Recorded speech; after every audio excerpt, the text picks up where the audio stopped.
রোজ রোজ জলখাবারে লুচি পরোটা না খেতে ভালো লাগলে এবার বাড়িতেই খুবই সহজে এবং ঝটপট এরকম সুন্দর পেটাই পরোটা আর সাথে ছোলার ডাল এইভাবে একবার বানিয়ে খেয়ে দেখুন। তাহলে আর দোকান থেকে কেনার কোনো প্রয়োজন পড়বে না।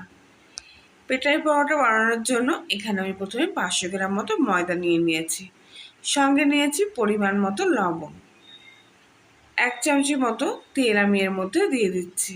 বেশি তেল দেবো না, তাহলে কিন্তু পরোটাগুলো খুবই খাস্তা হয়ে যাবে। সব কিছু একসাথে মিশিয়ে ময়দাটা কিছুক্ষণ ধরে ময়ান দিয়ে নেব।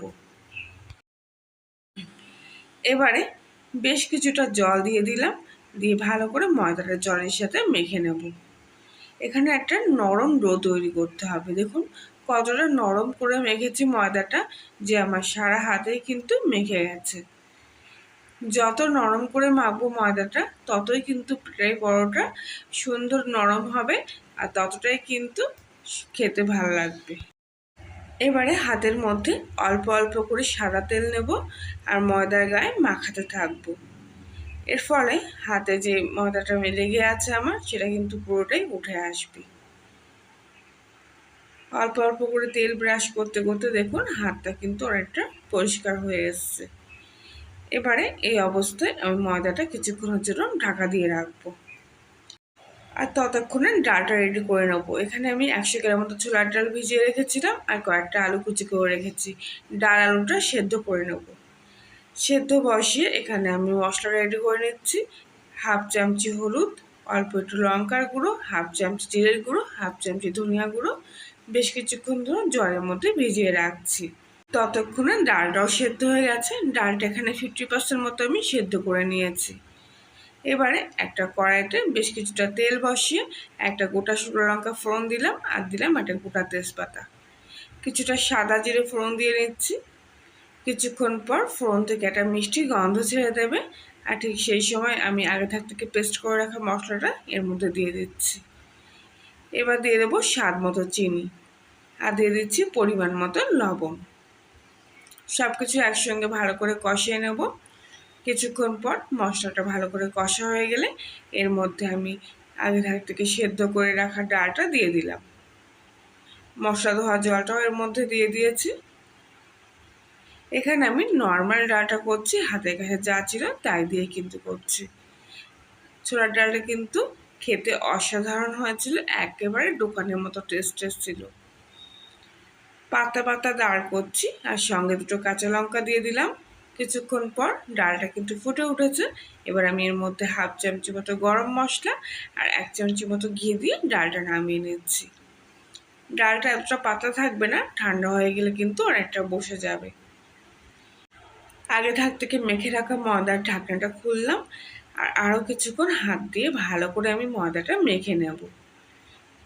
কত সুন্দর ময়দাটা কিন্তু একদম সফট হয়ে এসছে আর এখন কিন্তু মাখলে আর হাতেও লেগে আসছে না, পুরো ময়দাটা কিন্তু সেট হয়ে গেছে।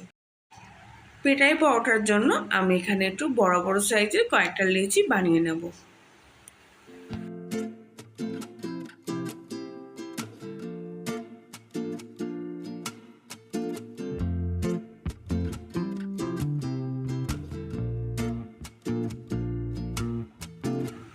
লেচিগুলো বানানো হয়ে গেলে এগুলো হাত দিয়ে গোল গোল করে নিচ্ছি। এবারে একটা চাকিতে লেচিগুলো আমি এখানে বেলে নেব। এক্ষেত্রে চাকিতে কিন্তু একটু বেশি করে তেল নিয়ে নেবে, যেহেতু ময়দাটা খুবই নরম করে মাখা, তাই কিন্তু চাকির গায়ে লেগে যেতে পারে। ঢাকায় পরোটা করার জন্য এখানে আমি লেচিটা খুব একটা পাতলাও বেলবো না, আবার মোটাও বেলবো না। এইভাবে গোল করে আমি লেচিটা বেলে নিচ্ছি।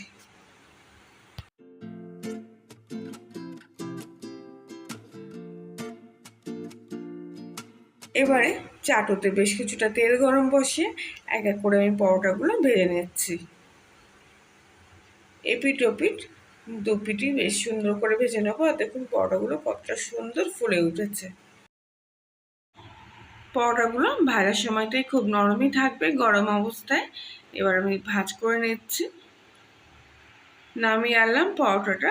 এবার হাত দিয়ে কিন্তু গরম অবস্থায় খুব ভালো করে একে পেটাই করতে হবে। যতটা সম্ভব গায়ে জোর দিয়ে কিন্তু খুব আচ্ছা করে পরোটাগুলোকে পেটাই করতে হবে। এই কারণে কিন্তু এর নাম হয়েছে পেটাই পরোটা। যতদূর সম্ভব এটা আমার মনে হয়েছে। খুব ভালো করে আচ্ছা করে পরোটা পেটাই করে নিলাম। দেখুন চারিদিক থেকে কি সুন্দর ফেটে ফেটে গেছে, আর এতটা নরম হয়েছে যে বলার মতন না, মুখে দিলেই কিন্তু মিলিয়ে যাচ্ছে। কত সুন্দর পরোটাটা তৈরি হয়ে গেছে। দেখুন পুরো পরোটাটা আমি একটা প্লেটে তুলে নিয়েছি, আর দেখুন এক প্লেট হয়ে গেছে। এরকম গরম পরোটার সাথে ছোলার ডাল কিন্তু দারুণ মজার লাগছে।